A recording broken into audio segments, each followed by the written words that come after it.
7 sinfligimdan beri chiqadi.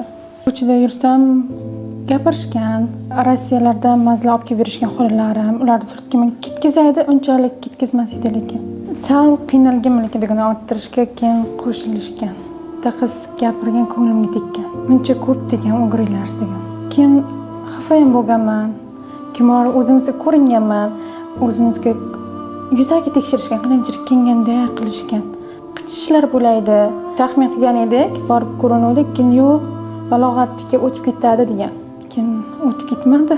Keyin bu kishini Rodopani Instagramdan ko'rib keldim. Dugonam tashlab qoldi, keyin kuzatib keldim. 3 oy kuzatdim. Birinchi kundan sezdim men.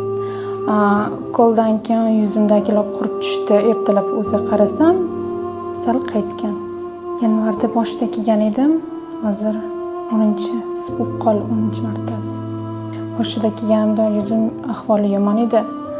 Hozir rezultatlar o'zi ko'p kishi gapirib qoldi, yuzing yaxshi bo'lib qopti dedi. Keyin xursand bo'lib, ko'nglimga ham tegmaydigan gaplarni aytishdi. Xursand bo'ldim.